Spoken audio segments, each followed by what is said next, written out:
অসমীয়া চলচ্চিত্ৰ প্ৰেমীৰ বাবে সুখবৰ। অসমৰ সাংস্কৃতিক জগতলৈ আশাৰ ৰেঙনি কঢ়িয়াই আনিবলৈ সক্ষম হৈছে অসমীয়া ছবিসমূহে। অসমৰ চিত্ৰগৃহত মুক্তি লাভ কৰিছে ইখনৰ পিছত সিখনকৈ অসমীয়া বোলছবি। অতি শীঘ্ৰে অহা 5 জুলাইত মুক্তি লাভ কৰিব অসমৰ জনপ্ৰিয় নৃত্য পৰিচালক অসীম বৈশ্যৰ পৰিচালনাৰে অসমীয়া কথাছবি ইমন, য'ত অভিনয় কৰিছে বেহাৰবাৰী আউটপোষ্টৰ কে খ্যাত জনপ্ৰিয় অভিনেতা সিদ্ধাৰ্থ শৰ্মা, দীপজ্যোতি কেওট, বিশিষ্ট অভিনেতা দেৱজিৎ মজুমদাৰ, জনপ্ৰিয় অভিনেতা সিদ্ধাৰ্থ কলিতা, জনপ্ৰিয় অভিনেত্ৰী মুন্মী ফুকন, প্ৰতিভা চৌধুৰীৰ লগতে বহুকেইজন পুৰণি অসমীয়া অভিনেতা-অভিনেত্ৰীয়ে। মঙলবাৰে যোৰহাটৰ ইলি চিনেমা হলৰ লগতে কেইবাখনো আগশাৰী শিক্ষা অনুষ্ঠান, ক্ৰিচেণ্ট একাডেমী আৰু বিলিয়ন একাডেমীত ইমনৰ প্ৰচাৰ চলাবলৈ উপস্থিত হয় টীম ইমন। অসীম বৈশ্যই পৰিচালনা কৰা প্ৰথমখন অসমীয়া চলচ্চিত্ৰ ইমন হাঁহি, আৱেগ, ৰোমাঞ্চেৰে ভৰপূৰ এক সুন্দৰ কাহিনী। লগতে পৰিয়ালৰ সকলো বয়সৰ লোকে একেলগতে উপভোগ কৰিব পৰা সুন্দৰ ছবি হিচাপে দৰ্শকৰ মাজলৈ আগবঢ়াই দিয়াৰ কথা উল্লেখ কৰিছে অসীম বৈশ্যই। নৱপ্ৰজন্মক অসমীয়া চলচ্চিত্ৰৰ প্ৰতি আগ্ৰহী কৰি তোলাৰ এক প্ৰচেষ্টা বুলিও প্ৰকাশ কৰে পৰিচালকগৰাকীয়ে। মোৰ সপোনৰ কাহিনী এটা, আৰু যদিও কোৰিঅ'গ্ৰাফি কৰিছোঁ বহুতো গীতত, বহুত বোলছবিত, অসমৰ বাহিৰতো কৰিছোঁ, কিন্তু পৰিচালক হিচাপে মই সক্ষম হ'ম নে নেজানো, কিন্তু ৰাইজৰ আশীৰ্বাদ লাগিব। প্ৰথম মোৰ পৰিচালনা, আৰু ৰাইজৰ আশীৰ্বাদৰ অবিহনে একো নহয়। কিন্তু ছবিখন আমি যথেষ্ট চেষ্টা কৰিছোঁ, মনোৰঞ্জন ছবি হিচাপে তুলি লৈছোঁ, ৰাইজৰ ওচৰত দাঙি ধৰিম। আৰু মই ভাবোঁ যে অকণো ৰাইজে মনোৰঞ্জন নোপোৱাকৈ নাযায়। সেইকাৰণে আশীৰ্বাদ লাগিব, আৰু সংবাদ মাধ্যমৰ সকলোকে আমাৰ সহায় সহযোগ লাগিব, যাতে আমি ইমন পৰিয়ালটো ইমন বোলছবিৰ দ্বাৰা আগুৱাই যাব পাৰোঁ। ধন্যবাদ। আজি যোৰহাটলৈ 5 জুলাইত এখন অসমীয়া ছবি আহি আছে ইমন। পৰিচালনা কৰিছে আজি বহুদিন ধৰি অসমীয়া ছবিত কোৰিঅ'গ্ৰাফাৰ হিচাপে কাম কৰি অহা আমাৰ মৰমৰ ভাতৃপ্ৰতিম অসীম বৈশ্য, আৰু ইমান দিনৰ অভিজ্ঞতাৰে অসীমে এখন ছবি কৰিছে। আমি সকলোৱে লাগি ভাগি দিছোঁ, এইটোৱেই কথা। আৰু ছবিখন চাই পেলাই আমি ভাবোঁ যে অসমৰ ৰাইজে এখন সুন্দৰ ছবি পাব, এখন পাৰিবাৰিক ছবি। আৰু আজিকালি অকণমান পাৰিবাৰিক ছবিৰ সংখ্যা কমিছে অসমত, গতিকে আমি ভাবোঁ যে এইখন অকণমান হ'লেও এতিয়া চলি থকা ছবিসমূহতকৈ অকণমান ব্যতিক্ৰম। গাঁও আৰু চহৰৰ পটভূমিত ছবিখন সুন্দৰকৈ এটা কাহিনীৰে আগুৱাই নিয়া হৈছে, আৰু ইয়াত ৰাইজে মনোৰঞ্জনৰ সকলোকেইটা উপাদান পাব বুলি আমি আশা কৰোঁ। মই অসমবাসী ৰাইজৰ মোৰ সেৱা আৰু শ্ৰদ্ধা জ্ঞাপন কৰিছোঁ, আৰু অহা 5 জুলাইত এখন নতুন অসমীয়া ছবি আহি আছে ইমন, 5 জুলাইত। আৰু আমি সকলোৱে আলোচনা কৰিলোঁ যে প্ৰত্যেক সময়তে ল'ৰা ছোৱালীখিনি বিজি থাকে, আৰু ল'ৰা ছোৱালী বিজি থাকিলে পঢ়া শুনাত হওক, অভিভাৱকসকল ব্যস্ত হৈ থাকে। গতিকে 5 জুলাই যিহেতু গৰমৰ বন্ধত সকলো ল'ৰা ছোৱালী ফুৰিবলৈ যায়, যে সেইটো সময়ত চিনেমাখন ৰিলিজ দিলে সকলো আজৰি হ'ব, ধুনীয়াকৈ চিনেমাখন চাব পাৰিব। আৰু এটা ধুনীয়া ঘৰুৱা কাহিনীয়ে খুব সুন্দৰকৈ পৰিচালনা কৰিছে আমাৰ অসীম দাই। আৰু আপোনালোকে মৰমৰ সিদ্ধাৰ্থ দাও ইয়াত এটা একদম হাই ভল্টেজ ড্ৰামা আছে, সেই ড্ৰামাটো আপোনালোকে খুব এনজয় কৰিব মই জানো। আৰু এটা বৰ ধুনীয়া কাহিনী, এতিয়া কৈ নিদিওঁ। আৰু তাতে এবাৰ মই প্ৰথমবাৰৰ বাবে ভালকৈ অভিনয় কৰাৰ এটা বেলেগকৈ সুযোগ পাইছোঁ।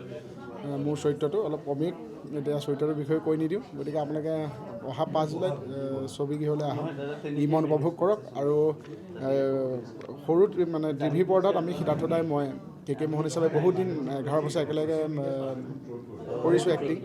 অসমৰ ৰাইজে যথেষ্ট আমাক মৰম দিছে, আশীৰ্বাদ দিছে। আৰু পোনপ্ৰথমবাৰৰ বাবে ডাঙৰ চিনেমাৰ হলতো, চিনেমা পৰ্দাটো এইবাৰ 2জন ওলাম বন্ধু হিচাপে। গতিকে সেই জুতিটো আপোনালোকে দেখিবলৈ পাব অলপ বেলেগকৈ। গতিকে আমি আশা কৰিছোঁ অসমৰ ৰাইজে যেনেকৈ আমাক টিভি পৰ্দাত আশীৰ্বাদ দিলে, তেনেকৈ চিনেমা পৰ্দাটো আমাক চাবলৈ আহিব, আমাক আশীৰ্বাদ কৰিব বুলি আশা থাকিল। 5 জুলাইত ইমন। ধন্যবাদ। প্ৰথমে সংবাদ মাধ্যমক ধন্যবাদ জনাইছোঁ, আপোনালোকে অসমীয়া চিনেমাৰ প্ৰচাৰত ইমান সহায় কৰিছে। আৰু অসমবাসীক ধন্যবাদ জনাইছোঁ যে স্বৰ্গৰ্থক ইমান মৰম দিছে। আৰু আচলতে আজি আহিলেও অসমীয়া চিনেমা মেলা লাগিছে। এতিয়া 5 জুলাইত আহি আছে ইমন বুলি এখন চিনেমা, আৰু আশা কৰিছোঁ যে ইমনক আপোনালোকে মৰম দিব, আমাক উৎসাহিত কৰিব, সকলোৱে আহি চাবহি। কাৰণ সেইটোতো গৰমৰ বন্ধ চলি থাকিব তেতিয়া জুলাইত, আৰু একদম কণমানিৰ পৰা বৃদ্ধলৈকে উপভোগ কৰিব পাৰিব একেলগে ইমনখন। খুব ভাল পাব লাগে। আৰু আপোনালোকে পইচা খৰচ কৰি চিনেমা এখন চাব, যিহেতু এতিয়া পইচাটো আপোনালোকৰ এনেই নাযায়, চাই সম্পূৰ্ণ মনোৰঞ্জন পাব। গতিকে 5 জুলাইৰ পৰা থাকি যাব, চলি থাকিব। আপোনালোকৰ সুবিধা অনুযায়ী আহি চিনেমাখন চাব আৰু আমাক উৎসাহিত কৰিব। Thank you. চিনেমাখনৰ পটভূমি অকণমান জনাবচোন। চিনেমাখন আচলতে চহৰো দেখায় আৰু গাঁও দেখায় আৰু ধনী দুখীয়া এনেধৰণৰ আছে, খুব হাই ভল্টেজ ড্ৰামা আছে, গান আছে, ভাল ফাইট আছে, সকলোখিনি মানে মনোৰঞ্জনমূলক সকলোখিনি আছে। আৰু এগৰাকী কণমানি আছে, তেওঁ খুব সুন্দৰ অভিনয় কৰিছে, বৰ স্মাৰ্ট তেওঁ এনেও। আৰু সেই ইমোশ্যনবোৰ ৰাইজে ভাল পাব। আমি আশাবাদী খুবেই আপোনালোকে আমাৰ ইমনক মৰম দিব বুলি। অসমবাসীৰ কাৰণে এটা ভাল খবৰ, আমি আকৌ ইমনক লৈ আহিছোঁ আপোনালোকৰ সন্মুখলৈ।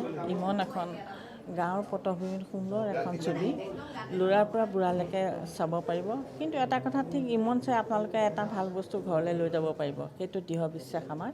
সেয়েহে আপোনালোকৰ সহায় সহযোগ, মৰম, আশীৰ্বাদ আমাক লাগিব। আৰু আমি আশাবাদী আপোনালোকে বোধহয় যিমান দূৰ পাৰে আমাক সহায় আশীৰ্বাদ কৰিব বুলি আশা কৰিলোঁ। ধন্যবাদ। দৰ্শকক জেনেৰেলি মই কে মাক হৈছোঁ এইবাৰ, এগৰাকী বিধৱা মাক, আৰু সেইটো ৰূপত মোক দেখা পাব। আৰু কে যিখিনি কাম মানে কৰিলে ছবিখনত, মাকো মানে একমত, আৰু সেই বস্তুটো দেখা পাব। মুঠতে ভাল বস্তু এটা লৈ পেলাই ইমনখন চাই ভাল বস্তু এটা লৈ ঘৰলৈ যাব পাৰিব। ধন্যবাদ।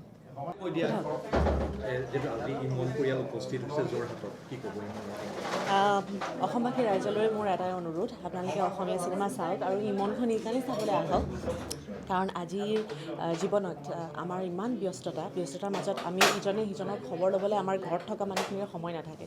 কিন্তু ইমনখন, আৰু মই অনুভৱ কৰোঁ যে আমাৰ আৱেগবোৰ হেৰাই গৈছে। গতিকে ইমন ছবিখন চালে মই ভাবোঁ যে মানুহৰ এই যিবিলাক আৱেগ অনুভূতি আমি অনুভৱ কৰিব নোৱাৰা হৈ গৈছোঁ, সেইখিনি যেন আকৌ মানুহে অনুভৱ কৰিব পাৰিব, সেইখিনি মোৰ বিশ্বাস। আৰু ইমনখন চাই পেলাই যেতিয়া মানুহে ওলাই যাব, অন্তৰত এটা ভাল মিঠা অনুভৱ লৈ পেলাই ওলাই যাব। সেইকাৰণে মই ভাবোঁ আজি এই যান্ত্ৰিকতাৰ জীৱনত নিজকে অকণমান হালকা লগাবৰ কাৰণে, অলপমান আনন্দিত অনুভৱ কৰিবৰ কাৰণে, আৱেগবোৰ আকৌ জাগ্ৰত কৰিবৰ বাবে ইমন ছবিখন মই চাবলৈ কাৰণে প্ৰচলিত কৰিছোঁ।